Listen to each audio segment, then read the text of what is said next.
आपको कौन से ऐसे हम्म। चैलेंज आए जहाँ पे आपको लगा नहीं क्विट करना चाहिए, ऐसा कुछ फेस आया? न्यूमेरिकल्स नहीं होते होंगे सम टाइम, कभी कोई ऐसा सब्जेक्ट होता होगा जो आपको पसंद नहीं होता होगा फिर भी आपको करना पड़ रहा है, ऐसा कुछ आपके हम्म। ड्यूरिंग द प्रिपरेशन आया तो आपने कैसे उसको हैंडल करा? ऐसा कोई मोमेंट तो मुझे नहीं याद कि मुझे ऐसा लगा हो कि मुझे क्विट करना है, क्योंकि जब मन बना ही लिया था कि एमएससी करनी है अच्छे इंस्टीट्यूट से, तो फिर उसके लिए पढ़ना ही था।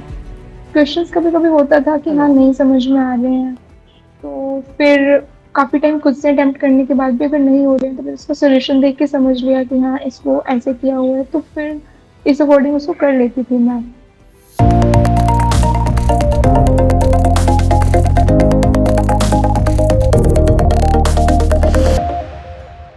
सो hello everyone, welcome to IFS. आज हमारे साथ हैं अमनजोत कौर, जिन्होंने आईआईटी जेम 2024 का एग्जाम क्वालिफाई किया है। तो इनकी जर्नी को आज हम इंटरव्यू के थ्रू समझेंगे। जो भी बच्चे आईआईटी जेम 2025 को टारगेट कर रहे हैं, जो भी इस इंटरव्यू को देख रहे हैं, आप इस इंटरव्यू से बहुत कुछ सीखने वाले हैं। इनकी जर्नी में क्या उतार चढ़ाव रहे, सारी चीजों को हम बेहतरीन तरीके से यहाँ पे समझने वाले हैं। तो first of all congratulation Amanjot मेरी तरफ से, और आईएफएस की पूरी टीम की तरफ से आपको बहुत बहुत कॉन्ग्रेचुलेशन आईआईटी जेम का एग्जाम क्वालिफाई करने के लिए। थोड़ा सा ऑडियंस को अपने बारे में बताइए, आप कहाँ से हैं, कहाँ से बिलोंग करती हैं, आपकी स्कूलिंग क्या हुई, बैकग्राउंड क्या है, थोड़ा सा अपने आपको इंट्रोड्यूस कीजिए।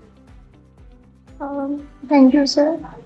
मेरा नाम अमनजोत कौर है और मैं राजस्थान में श्रीगंगानगर डिस्ट्रिक्ट से हूँ। और मैंने मेरी स्कूलिंग वहीं मेरे होम टाउन दलसे नगर के एक school under public senior secondary school से करी है, और उसके बाद मैं मेरी BSc honours Miranda house university of Delhi से कर रही हूँ, और अभी मेरा थर्ड ईयर चल रहा है। Very good. अभी मतलब कॉलेज का आपका थर्ड ईयर चल रहा है, तो इसका मतलब आपने कॉलेज के हाँ। साथ ही एग्जाम को क्वालिफाई किया है, दैट इज वेरी गुड। हम्म। सो अमनजोत, आपने बोला कि सर आप अभी थर्ड ईयर में हो, तो मेरा एक सवाल है, मतलब ऑडियंस का भी, हम्म। बच्चों का भी रहता है कि प्रिपरेशन कब स्टार्ट करनी चाहिए, एक सही समय क्या है? तो आपको हम्म। जैम के बारे में सबसे पहले पता कैसे चला और आपने कब प्रिपरेशन स्टार्ट करी अपनी? मुझे पता तो जनवरी 2023 में लगा था कि ऐसा कोई एग्ज़ाम होता है, क्योंकि उससे पहले हमारे कॉलेज में बेसिकली ये ट्रेंड था कि जो बीएससी यहाँ से करता है वो अपने एमएससी के लिए बाहर अप्लाई करते हैं और फिर वो वहाँ जाते हैं। तो ओके। मैंने मेरी स्टार्टिंग के 2 ईयर्स में प्रोजेक्ट्स पे ज़्यादा ध्यान दिया था, तो मैं मेरी कॉलेज स्टडी के साथ साथ प्रोजेक्ट्स कर रही थी अलग अलग प्रोफेसर्स के अंडर। तो उसके बाद मतलब कुछ कंडीशंस ऐसी बनी कि मुझे लगा कि मुझे मेरी एमएससी इंडिया से ही करनी है, तो मुझे इंडिया में बेस्ट इंस्टीट्यूट्स देखने थे। तो अच्छा। इसीलिए फिर हाँ हाँ, कंटिन्यू करो, सुन रहा हूँ मैं। हाँ, तो इसीलिए फिर मुझे जैम के बारे में पता लगा, तो फिर मैंने जनवरी 2023 में ही आईएफएस का बैच ले लिया था। ओके। पर वही ड्यू टू माय कॉलेज तो मैं बहुत ज़्यादा तब मैनेज नहीं कर पाई, तो मैंने ढंग से प्रिपेयर करना स्टार्ट करा था अगस्त 2023 से। अगस्त 2023 से आपने प्रिपरेशन स्टार्ट करी बैच को लेके, राइट? तो हम्म। लगभग मैं कह सकता हूँ 6 से 7 महीने आपने लिए हैं अपनी प्रिपरेशन में, राइट? हम्म। बिल्कुल सही हम्म। बात है। देखो, जो भी ऑडियंस इसको सुन रही है, जैसे अमनजोत ने 6 महीने लगभग लिया है जैम की प्रिपरेशन को और रैंक निकाला है, तो मैं भी आपको यही बोलता आ रहा हूँ कि जैम को अगर आप 1 साल पहले से कर रहे हो तो well and good, no issue. अगर आप 6 महीने से भी प्रिपरेशन स्टार्ट कर रहे हो तो बेटा एक मोर देन सफिशिएंट टाइम है, you can crack your jam exam with good rank, right? बस आज मैं जैसे मैं आपको बार बार भी बोलता आ रहा हूँ कि कंसिस्टेंसी इंपॉर्टेंट है। अमनजोत ने भी वो रखी होगी, मैं इनसे खुद अभी सवाल पूछूंगा, इनकी स्ट्रेटेजी पूछूंगा प्रिपरेशन के दौरान इन्होंने किस तरह से काम किया। तो अमनजोत, जैसे आपने बोला आप दिल्ली यूनिवर्सिटी से ग्रेजुएशन कर रही हो, राइट? अब दिल्ली यूनिवर्सिटी एक अच्छी यूनिवर्सिटी है जहां से, हालांकि मैंने भी अपना ग्रेजुएशन कंप्लीट किया था उस टाइम पे। तो दिल्ली यूनिवर्सिटी में लोग डेली कॉलेज जाना पड़ता है अपने को, है ना? 75% अटेंडेंस भी हम्म। मेंटेन करनी पड़ती है, शायद मैं गलत नहीं हूँ, राइट? हम्म। क्योंकि उसके बच्चों को हाँ पास जी। नंबर मिलते हैं। तो रेगुलर कॉलेज जाना और 4 4 घंटे की लैब्स भी होती है वहां पे। सो एक बहुत हम्म। बड़ा बच्चों का ये क्वेश्चन रहता है, डाउट रहता है कि सर कॉलेज के साथ जैम नहीं हो सकता, मैं कॉलेज के साथ कैसे हम्म। मैनेज करूं? तो आपने कैसे मैनेज किया, थोड़ा सा बताइए हमें। नहीं, ऐसा नहीं है कि मैनेज नहीं हो पाता, क्योंकि मैं भी रेगुलर ही जाती थी कॉलेज, बहुत कम क्लासेस मिस करती थी मैं। तो जैसे मैंने बताया कि मैंने अगस्त 2023 में मेरी क्लासेस स्टार्ट करी, और मेरा शायद फिफ्थ सेमेस्टर भी तभी स्टार्ट हुआ था। तो स्टार्टिंग डेज में क्या होता है कि इतना प्रेशर नहीं रहता है, क्लासेस कुछ कुछ कभी कभी मिस भी हो रही होती है, टीचर्स नहीं ले रहे होते, या फिर बहुत धीरे धीरे सिलेबस चल रहा होता है। तो राइट। उस टाइम पे मैंने कॉलेज का करते हुए ही जो भी मेरे पास एक्स्ट्रा टाइम मिलता था, तो मैंने दिन में 4 5 घंटे निकाल के मैंने लेक्चर्स लेना स्टार्ट कर दिया था। और उसके बाद जब मेरे कॉलेज के एग्ज़ाम पास में आए, दिसंबर में जब एग्ज़ाम थे, तब थोड़ा-सा मतलब मेरी प्रिपरेशन में गैप आ गया था। लेकिन हमें दिन में मतलब मुझे लगता है कि हम 4 से 5 घंटे निकाल सकते हैं हमारे कॉलेज के साथ में भी, और उसमें हम हमारे जो भी हम लेक्चर्स ले रहे हैं, जो भी क्वेश्चंस वगैरह लगाना चाह रहे हैं, तो उसमें हो जाता है। बस हमें खुद से थोड़ा एक्स्ट्रा एफर्ट्स और डेडिकेशन लगाने की ज़रूरत बिल्कुल होती सही है। बात है। लास्ट में आपने जो लाइन बोली बस वही है कि अगर आपको करना है ना तो एक्सक्यूजेस नहीं चलेगा, right? You have to do it, right? हुँ, आपको पता है कि भाई you if you are preparing for IIT JAM, आपको आईआईटी में जाना है तो उसके लिए आपको डेली समय देना पड़ेगा, जैसे आपने दिया है, अमनजोत ने दिया है। तो आपको भी अगर जैम क्रैक करना है, ऐसा नहीं हो सकता कि आप कभी जैम पढ़ रहे हो, कभी कॉलेज का पढ़ रहे हो, कंसिस्टेंसी नहीं रख रहे हो, right? Consistency is very hmm, important. जैसे अमनजोत ने एक बात बहुत अच्छी बोली कि सर मैं कॉलेज तो जाती थी बट साथ ही साथ अपने जैम को भी 3 से 4 घंटे डेली देती, राइट? अब उसमें हुँ, क्या होता है, हुँ, जैसे आपका सेमेस्टर एग्जाम था तो थोड़ा सा ऑब्वियस सी बात है कि मुझे सेमेस्टर भी निकालना है, तो मैंने अपनी थोड़ी सी जैम की प्रिपरेशन को हल्का किया, बट मैंने छोड़ा नहीं, हुँ, राइट? वेरी गुड, हुँ, बहुत अच्छी बात है। तो आप लोग भी क्या करते हैं, इसी तरह से काम करिएगा। और मैक्सिमम जो मैं जितने बच्चों का इंटरव्यू लेता हूँ, जितने बच्चे क्रैक किए हुए हैं, मैक्सिमम 90% ऑडियंस जो है बेटा, वो एग्जाम जो है जैम का कॉलेज के साथ ही निकालती है। ये बात आप अपने माइंड में क्लियर कर लीजिए, ठीक है? चलो। सो अमनजोत, जब आपने बैच ज्वाइन किया एफएस में, तो बैच के हुँ, जब आपने प्रिपरेशन स्टार्ट करी, राइट? हुँ, प्रिपरेशन के दौरान आपने क्लासेस तो करी हैं आईएफएस के साथ, वेरी गुड। उसमें आपको ये हुँ, बताइए मुझे, क्लासेस के दौरान आप किस तरह से स्ट्रेटजी अपनाते थे? क्लासेस करने के हुँ, बाद अपने आप को आप प्रैक्टिस को कितना समय देते थे? प्रैक्टिस करते थे या नहीं करते हुँ, थे? थोड़ा-सा बताइए कि प्रैक्टिस क्यों इंपॉर्टेंट रोल प्ले करती है प्रिपरेशन में? हुँ। तो जब मैंने क्लासेस स्टार्ट करी तो मेरा 11th वाला पोर्शन काफ़ी वीक रहा है, और हमारा क्योंकि 12th भी ऐसे लॉकडाउन में गया था और फर्स्ट सेमेस्टर भी फिर ऑनलाइन था, तो उस हिसाब से मेरा सब्जेक्ट बहुत अच्छा नहीं था। हुँ, तो हुँ, हुँ। मैंने स्टार्टिंग में ही क्लासेस लेना स्टार्ट किया, तो जैसे मैंने मैकेनिक्स से ही स्टार्ट किया था क्योंकि वो मेरा काफ़ी वीक सब्जेक्ट रहा है। तो मैकेनिक्स हमें उसमें पढ़ा रखी थी प्रद्युमन सर ने, जो कि बहुत अच्छा पढ़ाते हैं। हुँ, तो उन वो जो क्वेश्चंस करवा देते थे, उनके हिसाब से नॉर्मली अगर मैं प्रीवियस ईयर वगैरह देखती थी, मेरे पास बुकलेट भी थी आईएफएस की, तो वो क्वेश्चंस हो जाते थे। और जो भी सर क्लास में क्वेश्चन करवाते थे, मैं वीडियो पोस्ट करके पहले मैं उसे खुद से ट्राई करती थी, अगर मेरे से नहीं हो रहा है तो फिर भी मैं आगे सॉल्यूशन देखती थी।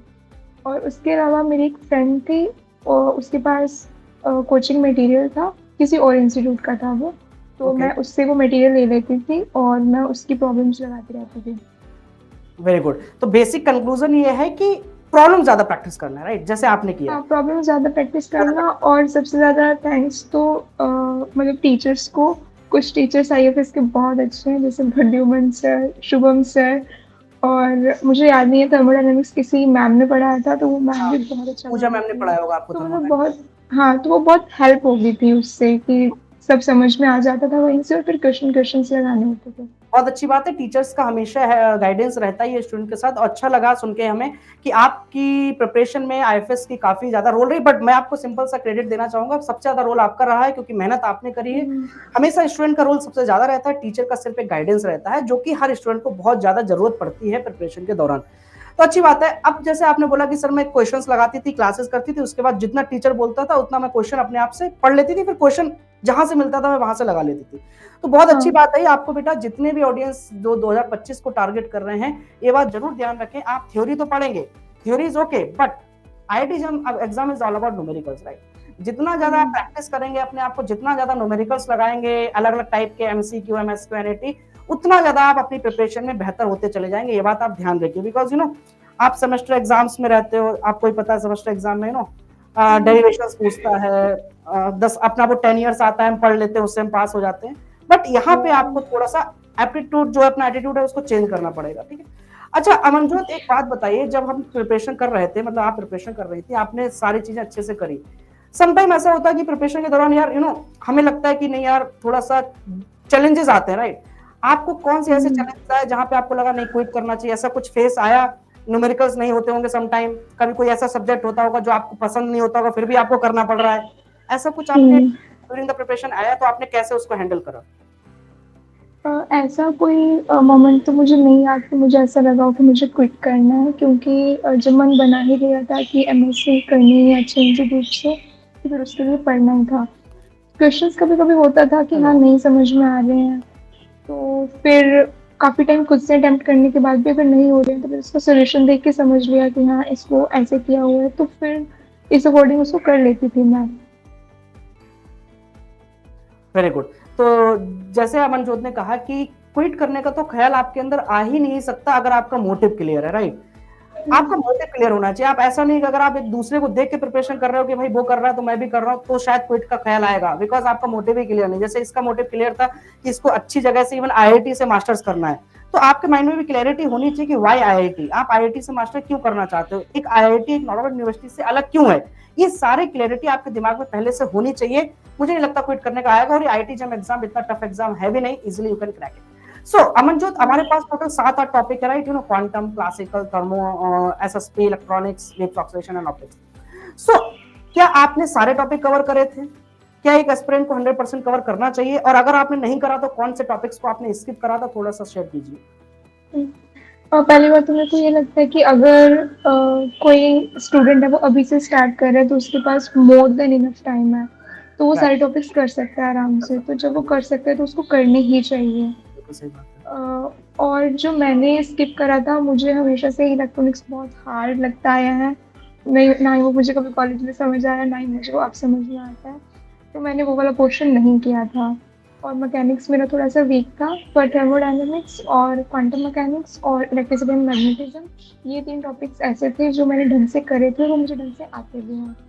Very good. तो बेसिकली बहुत सही जवाब दिया आपने कि आपके पास, जैसे अगर कोई एस्पिरेंट अभी प्रिपरेशन स्टार्ट कर चुका है तो उसके पास एक इनफ समय है, आराम से आप 100% सिलेबस बहुत अच्छी तरह से प्रैक्टिस के साथ कर सकते हो। आपको, मुझे नहीं लगता कोई टॉपिक छोड़ना चाहिए। बिल्कुल सही जवाब है इसका। बट अगर आपने मान लो अभी नहीं, 6 महीने बाद प्रिपरेशन स्टार्ट करो, इट डिपेंड्स ऑन टाइम, आपके पास कितना समय है, राइट? उस पे आप डिसाइड कर सकते हो। आप 1-2 टॉपिक छोड़ दोगे तब भी आपका सिलेक्शन अच्छी रैंक के साथ हो जाएगा, क्योंकि एग्जाम में आपको 100 मार्क्स नहीं चाहिए, एग्जाम में आपको 60 to 70 मार्क्स चाहिए एक अच्छी रैंक के लिए, ठीक है? तो ये आप आराम से कर सकते हो। अच्छा अमनजोत, एक बात और बताइए, जैसे जब हम प्रिपरेशन कर रहे थे, आपने लास्ट टाइम पे जब आपका सिलेबस हो गया होगा, मुझे लगता है आपने जरूर टेस्ट सीरीज की तरफ रुख अपनाया होगा, राइट? टेस्ट सीरीज लगाया था आपने? मैंने टेस्ट सीरीज सिर्फ एक, मैंने मॉक टेस्ट दिया था आईएफएस का एक, उसके अलावा मैंने किसी की भी टेस्ट सीरीज नहीं खरीदी थी। लेकिन मेरे पास जो प्रीवियस 15 ईयर्स के आईआईटी जैम के ही प्रीवियस ईयर क्वेश्चन है, तो मेरे पास उनका मैंने पीडीएफ बना लिया था, तो मैं वो लगाती थी डेली। बहुत बढ़िया, बहुत बढ़िया। मतलब बेसिकली टेस्ट सीरीज इन्होंने लगाई थी, बट इनका एकदम क्लियर था कि प्रीवियस ईयर क्वेश्चंस मेरे को ज्यादा से ज्यादा लगाना है, क्योंकि ऑब्वियस सी बात है, एग्जाम के क्वेश्चंस आप लगाओगे तो आपका कॉन्फिडेंस भी बूस्ट होगा, राइट? तो आपने प्रीवियस ईयर क्वेश्चंस पे ज्यादा फोकस करा, राइट? Okay, good. अच्छा अमनजोत, एक सिंपल और सेकंड लास्ट मेरा क्वेश्चन ये रहेगा, जैसे अभी आपका, आप 3rd ईयर में हो, राइट? फाइनल सेमेस्टर आपका चल रहा होगा, आगे का क्या प्लान है आपका? आगे कहाँ पे आप एडमिशन लेना जा रहे हो, या फिर क्या रिसर्च का प्लान है, या कुछ आगे कंटिन्यू करना है, पीएचडी में जाना है? थोड़ा सा अपना शेयर कीजिए। हाँ, अभी तो एमएससी करनी है मुझे आईआईटी से, और उसके बाद पीएचडी के लिए मैं सोचती हूँ कि मतलब मैं इंडिया में नहीं रहूँगी। मैं मतलब बेसिकली मेरा टारगेट है कि मुझे सर्न में जाना है, तो मतलब आई विल अप्रोच कि हाँ, मैं जर्मनी या कोई ऐसी जगह से पीएचडी करूँ। तो एमएससी बस मैं इंडिया से करना चाहती हूँ, उसके बाद मैं रिसर्च में ही जाना चाहती हूँ, तो मैं पीएचडी करूँगी एमएससी के बाद। आपके जो गोल्स हैं आप बिल्कुल अचीव करेंगे, अगर आपका जो एटीट्यूड मुझे समझ में आ रहा है, अगर इसी एटीट्यूड से रहेंगी, बिल्कुल आप जहाँ पे जाना चाहती हैं, बिल्कुल आप वहाँ पे पहुंच जाएंगे। अच्छा, दूसरी चीज जो मेरे को लगता है ऑडियंस की तरफ से ही क्वेश्चन है, आपने रिवीजन को कितना समय देते थे, राइट? आपने रिवीजन जरूर किया होगा, बिकॉज कभी कभार बच्चे क्या करते हैं, रिवीजन नहीं करते, एक टॉपिक पढ़ते हैं, दूसरा टॉपिक भूल जाते हैं। तो रिवीजन कितना इंपॉर्टेंट रोल प्ले करता है, और आपने किस तरह से संभाल के रखा चीजों को? पढ़ तो सब लेते हैं, बट उसको संभाल के रखना है फैब तक, वो बहुत मैटर करता है, वो बहुत कम बच्चे रख पाते हैं। थोड़ा सा बताइए। रिवीजन में बेसिकली जैसे एक दिन में मैंने जो भी करा, तो मैं रात को सोने से पहले उसको एक बार रिवाइज कर लेती थी। तो उससे क्या है कि मतलब अगले दिन वो मेमोरी में फ्रेश रहता है कि कल ये पढ़ा था। उसके बाद जो मुझे लगता है, जो स्ट्रेटेजी मैंने नहीं अपनाई लेकिन मुझे अपनानी चाहिए थी, कि हमें रिवीजन वीकली और फिर आफ्टर 1 मंथ वाली हमारी स्ट्रेटेजी होनी चाहिए, कि जो भी हमने एक वीक में पढ़ा, तो वो हम उसको संडे को या कोई भी दिन ऐसा निकाल लें जिसमें हम पूरा एक बार देख पाएँ जितना भी पढ़ रखा है।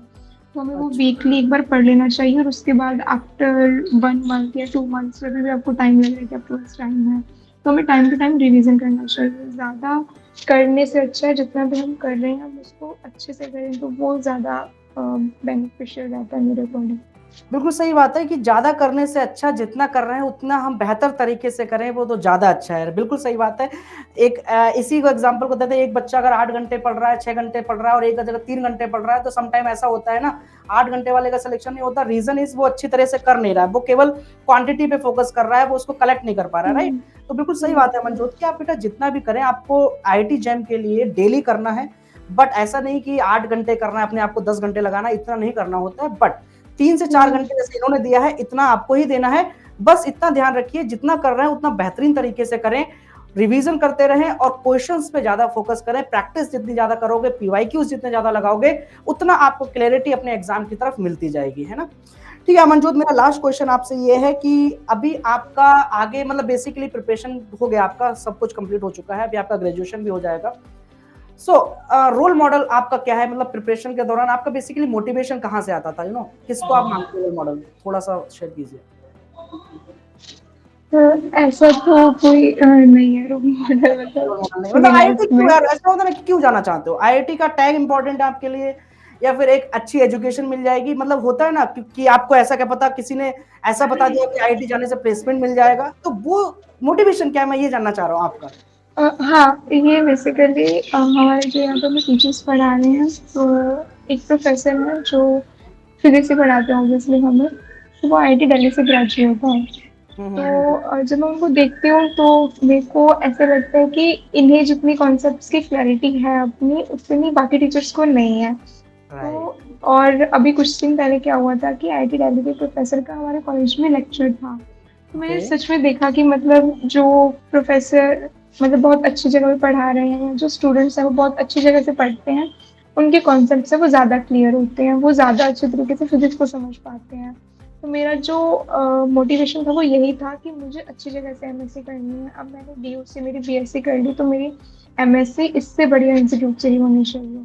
बहुत तो बढ़िया ऐसा मैं मोटिवेशन है सोच रही आपका। थी। बिल्कुल सही मोटिवेशन है और मैं यही सुनना चाहता था। मुझे मतलब ये आंसर मिल जाता कि सर मैं आईआईटी इसलिए जाना चाहती हूँ बिकॉज़ प्लेसमेंट मिल जाएगा। वो एक थोड़ा-सा एक अलग सिनेरियो है। वो प्लेसमेंट एमएससी के स्टूडेंट्स के लिए नहीं होता, मैं आपको रियलिटी बताऊँ।